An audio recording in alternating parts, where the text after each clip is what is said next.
प्रिय विद्यार्थी साथियों, करियर सेल के आपके अपने चैनल पर आपका हार्दिक स्वागत है। आशा है आप सभी स्वस्थ होंगे और अपने करियर को उज्जवल बनाने के लिए मेहनत कर रहे होंगे। इस समय ओपन बुक परीक्षा का दौर चल रहा है। अनेक विद्यार्थियों ने जिज्ञासा व्यक्त की है कि ओपन बुक परीक्षा की उत्तर पुस्तिकाओं का मूल्यांकन कैसे होगा, अंक किस आधार पर मिलेंगे। आइए जानते हैं इस बारे में डॉक्टर मधुसूदन चौबे सर से। सर, आपका चैनल में स्वागत है। कृपया हमारे विद्यार्थी साथियों को जानकारी प्रदान करें। बहुत बहुत धन्यवाद प्रीति जी। जो प्रश्न आपसे या करियर सेल से विद्यार्थी पूछ रहे हैं वो प्रश्न मुझसे भी कुछ विद्यार्थियों के द्वारा पूछे गए हैं। तो आज इस बहुत ही प्रासंगिक प्रश्न पर चर्चा करते हुए मैं विद्यार्थियों को बताने की कोशिश करता हूं कि ओपन बुक परीक्षा पद्धति में आपकी उत्तर पुस्तिकाओं के मूल्यांकन का कार्य कैसे होगा और इस पद्धति के अंतर्गत आप कैसे अधिकतम अंक प्राप्त कर सकते हैं। पहली बात तो बच्चों, आप यह ध्यान रखिए कि परीक्षा होती है। ओपन बुक परीक्षा और परंपरागत परीक्षा दोनों ही परीक्षाएं हैं और दोनों के लिए प्रश्न पत्र हैं, दोनों के लिए अंक हैं। तो दोनों को परीक्षा मानकर आप हल करते आए हैं और इसी तरह से ओपन बुक परीक्षा में भी आप उत्तर पुस्तिकाओं में अपने उत्तर लिखेंगे। दोनों में अंतर क्या है? ओपन बुक परीक्षा में आपको प्रश्न पत्र घर पर हल करने का मौका मिलता है। आप किताबें देख सकते हैं, इंटरनेट से सामग्री निकाल सकते हैं और इस तरह से आप अपने उत्तर को पूर्णता प्रदान कर सकते हैं। जंचेगी कैसे? अगर अपन उत्तर पुस्तिकाओं के जंचने की प्रक्रिया पर बात करें तो ओपन बुक परीक्षा के अंतर्गत जो आप उत्तर पुस्तिकाएं लिखकर कॉलेज में जमा करते हैं, किसी भी कॉलेज की अपन बात कर रहे हैं, किसी भी कॉलेज में जो उत्तर पुस्तिकाएं आप जमा करते हैं, ये समस्त उत्तर पुस्तिकाएं पैक होकर देवी अहिल्या विश्वविद्यालय इंदौर पहुंचती है। विश्वविद्यालय में ये उत्तर पुस्तिकाएं इकट्ठी होती हैं और उसके पश्चात विश्वविद्यालय द्वारा इन उत्तर पुस्तिकाओं का मूल्यांकन करने के लिए अलग अलग कॉलेजेस में भेजा जाता है। इसका मतलब ये हुआ कि एक कॉलेज की उत्तर पुस्तिका उसी कॉलेज में न जंचते हुए किसी और कॉलेज में जंचने के लिए जाती है। तो बहुत स्वाभाविक है कि उत्तर पुस्तिका का मूल्यांकन करने वाले जो गुरुजन होते हैं वो आपको पढ़ाने वाले गुरुजन से अलग होते हैं और वे अपने दृष्टिकोण से आपकी उत्तर पुस्तिकाओं का मूल्यांकन करेंगे। मूल्यांकन करते समय उत्तर पुस्तिका के मूल्यांकनकर्ता इस बात को जरूर दिमाग में रखेंगे कि विद्यार्थियों को इस बार यह मौका मिला था कि वे अपने घर पर बैठकर किताबों की सहायता से उत्तर लिखें। ऐसे में विद्यार्थियों की जिम्मेदारी बन जाती है कि वे बहुत ही अच्छे उत्तर लिखें। यदि उन्होंने बहुत अच्छे उत्तर लिखे होंगे तो बहुत अच्छे अंक आएंगे। यदि आपको घर पर किताबों से देखकर उत्तर लिखने की सुविधा मिलने के बाद भी यदि आपने उत्तर औसत लिखे हैं तो आप खुद अंदाज लगा लीजिए कि आपको अंक बहुत कम ही प्राप्त होंगे। और यदि आपने इसको गंभीरता से लिया होगा और उत्तरों को स्वयं अपने हाथ से लिखा होगा और जैसे प्रश्न हैं उसी तरह से आपने उत्तर लिखे होंगे। सबसे पहला काम आपको यह करना चाहिए कि प्रश्न पत्र को आप जब डाउनलोड करें तो प्रत्येक प्रश्न को ठीक से पढ़ लें और पहले यह विचार कर ले कि इस प्रश्न के कितने भाग हैं। उस प्रत्येक भाग का उत्तर जब आप लिखें तो अलग से स्पष्ट कर दीजिए और फिर उस भाग के उत्तर में आप आवश्यक सामग्री, प्रासंगिक सामग्री, जो जरूरी सामग्री वही उसके अंदर आप लिखिए। पहले सामग्री इकट्ठी कर लीजिए और फिर उसके बाद प्रश्न के भाग के लिहाज से लिखिए। उदाहरण के तौर पर यदि मान लीजिए यह प्रश्न आया कि समाजशास्त्र की परिभाषा बताते हुए इसका महत्व बताइए, तो प्रश्न के दो भाग हो गए। एक में समाजशास्त्र की परिभाषा पूछ ली एक भाग में और दूसरे भाग में समाजशास्त्र का महत्व पूछ लिया। इसी तरह से मान लीजिए आपका राजनीति विज्ञान का प्रश्न पत्र है और उसमें पूछ लिया गया है कि राष्ट्रपति का निर्वाचन कैसे होता है और उनकी शक्तियों का वर्णन कीजिए। यहाँ फिर दो भाग हो गए हैं। पहले राष्ट्रपति के निर्वाचन की प्रक्रिया बताइए और फिर राष्ट्रपति की शक्तियों का उल्लेख कीजिए और ऐसा पॉइंट बनाइए। छोटी सी भूमिका बना दीजिए, फिर राष्ट्रपति के निर्वाचन की प्रक्रिया बना दीजिए और फिर उसके पश्चात राष्ट्रपति की शक्तियां लिख दीजिए और अंत में उपसंहार लिख दीजिए। ऐसे ही हर विषय के प्रश्न के बारे में आप पहले तय कर लीजिए। कोई प्रश्न ऐसा हो सकता है जिसका एक ही भाग है, तो एक भाग में उत्तर हो जाएगा। कोई प्रश्न के 2 या 3 या 4 भाग भी हो सकते हैं, तो पहले यह निर्धारित करना आवश्यक होता है विद्यार्थी के लिए कि प्रश्न के कितने भाग हैं। प्रत्येक भाग की सामग्री उत्तर में यदि आपने लिखी होगी या आपकी परीक्षा आगामी दिनों में है, जैसे BA BCom BSc first year की परीक्षा आगामी दिनों में है, इस समय MA MCom MSc second semester की परीक्षाएं संचालित हैं, और यदि आप उत्तर पुस्तिकाएं लिख रहे हैं, तैयार कर रहे हैं, तो इस बात को ध्यान रखिए। प्रश्न के भागों के हिसाब से आप सटीक उत्तर आप उसके अंदर लिखिए। अच्छे अंक लाने के लिए अगला जो कदम होता है वो होता है निर्देशों का पालन करना। यदि आप प्रश्न पत्र आपके हाथ में आते ही आप सीधे प्रश्न पर जंप कर जाते हैं, ऊपर 3-4 जो पंक्तियां लिखी हैं उसको नहीं पढ़ते, तो आप निर्देश जानने से वंचित रह सकते हैं। इस समय ओपन बुक परीक्षा में जो मुख्य निर्देश आ रहा है वो ये आ रहा है कि आप प्रश्न का उत्तर 250 से 300 शब्दों में लिखिए। यह बहुत महत्वपूर्ण निर्देश है, आपको इस निर्देश का पालन करना ही चाहिए। 250 से 300 शब्दों का क्या अर्थ होता है? यदि आप गिनेंगे तो एक लाइन में आप 5 से लगाकर 8 शब्द तक लिख पाएंगे। जो सामान्य कागज की अपन उत्तर पुस्तिका बनाएंगे और पेन से लिखेंगे तो अक्षर भी बड़े लिखते हैं, बीच में गैप भी छोड़ते हैं। तो आप पहले 1-2 लाइन में गिन लीजिए कि कितने आप शब्द लिख रहे हैं, और उस हिसाब से अनुमान लगा लीजिए कि एक पेज में आपके कितने शब्द आ रहे हैं। मान लो 100 शब्द आ रहे हैं तो आप 3 पेज में आपका उत्तर लिख दीजिए। अगर आप शब्द सीमा का उल्लंघन करेंगे, इस निर्देश का पालन नहीं करेंगे, 500-600 शब्दों में लिखेंगे, बहुत छोटे छोटे अक्षरों में लिखकर आप 1000 शब्दों तक पहुंचा देंगे, यकीन मानिए आपके अंक कम हो जाएंगे। और यदि 250 से 300 शब्दों की सीमा पर आपने ध्यान दिया और उसके हिसाब से उत्तर लिखा, तो आपके लिए प्लस पॉइंट होगा और आपको अच्छे अंक मिलेंगे। तो इन निर्देशों का आप पूरी तरह से पालन कीजिए। देखिए, उत्तर का एक विकास क्रम होता है। अगर आपने उस उत्तर का उस तरह से विकास किया होगा तो जांचने वाले परीक्षक को आपका उत्तर बहुत अच्छा लगेगा और उसके कलम से आपके लिए अंकों का खजाना खुल जाएगा और आपको बहुत सारे अंक मिलेंगे। उत्तर के विकास क्रम का क्या तात्पर्य है?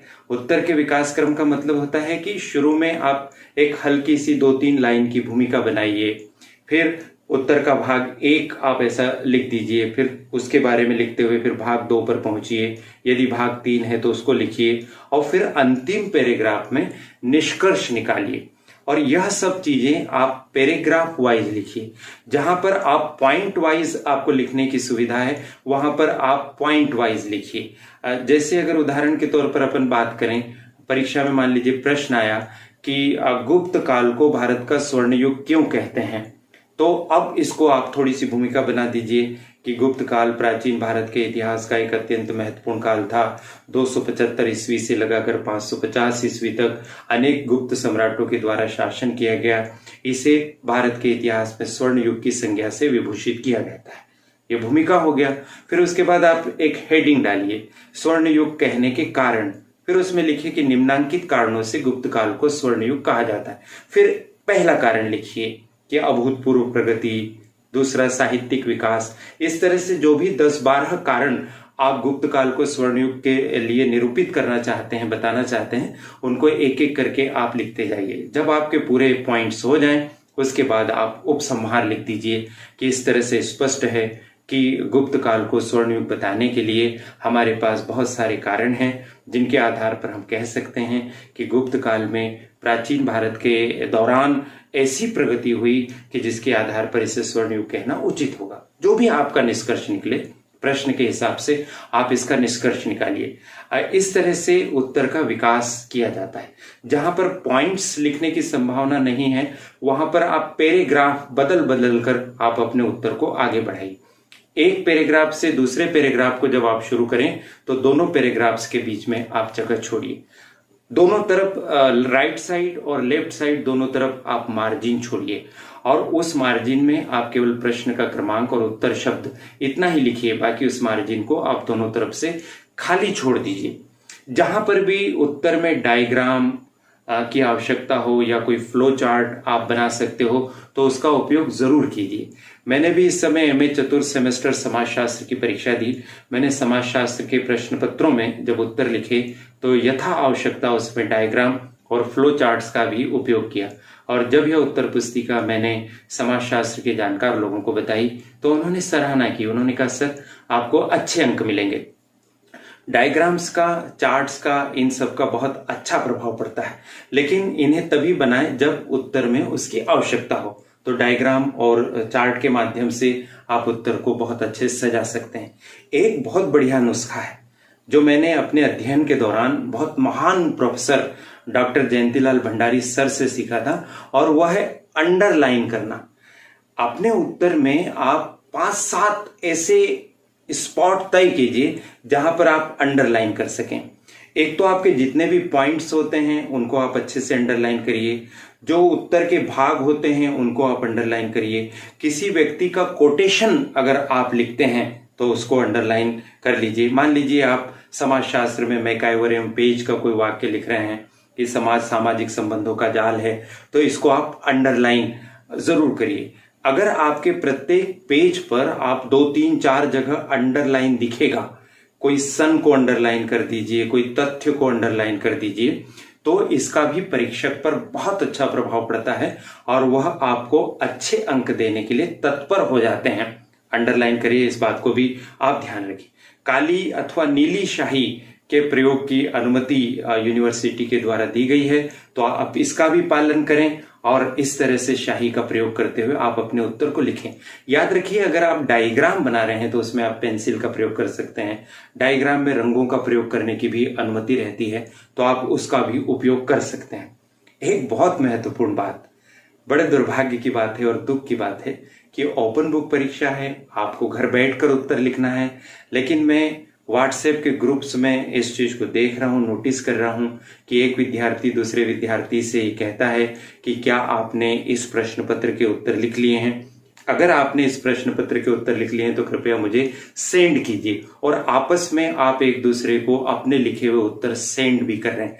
इससे क्या हो रहा है? इससे ये हो रहा है कि सब उत्तर एक जैसे बन रहे हैं आपके।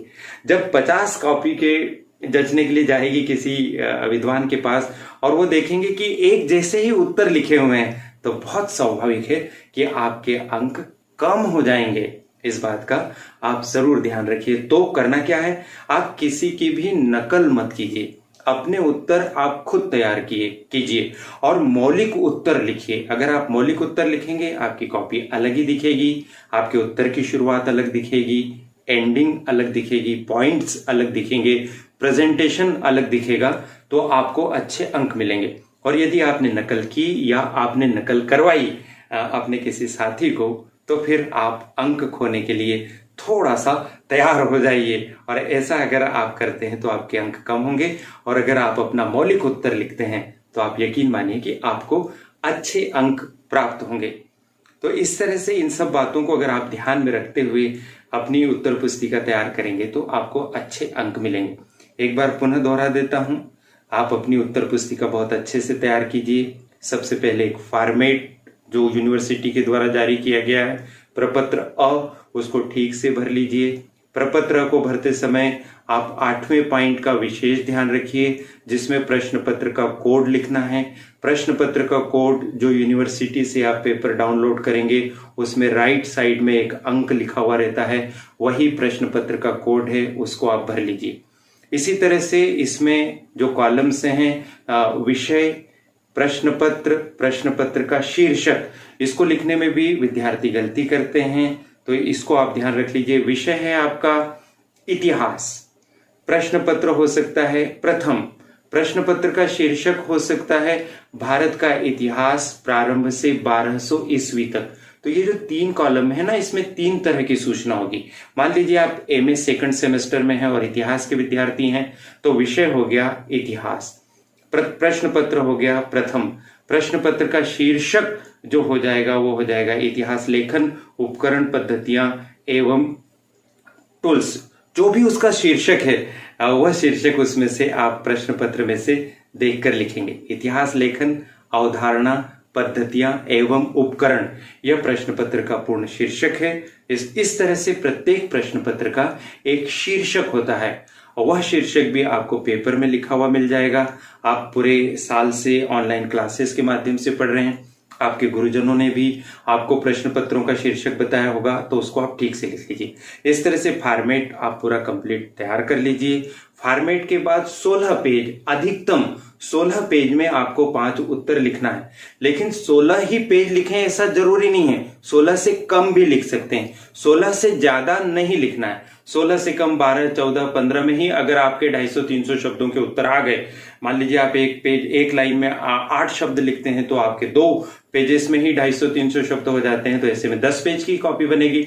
तो 16 पेज तक ऐसे पहुंचाना है, इसकी कोई जरूरत नहीं है। 16 तक हो सकते हैं, अधिकतम 16, और 16 से कम भी हो सकते हैं। 16 से अधिक मत कीजिए, यह भी एक निर्देश विश्वविद्यालय के द्वारा है, क्योंकि जो फॉर्मेट आप भरेंगे तो उसमें जो आखिरी 13वां पॉइंट है उसमें लिखा है कि संग्रहण केंद्र पर जमा की जाने वाली उत्तर पुस्तिका के अधिकतम पृष्ठों की संख्या, और आप वहां पर पृष्ठों की संख्या अधिकतम 16 है तो 16 लिखेंगे, 14 है तो 14 लिखेंगे।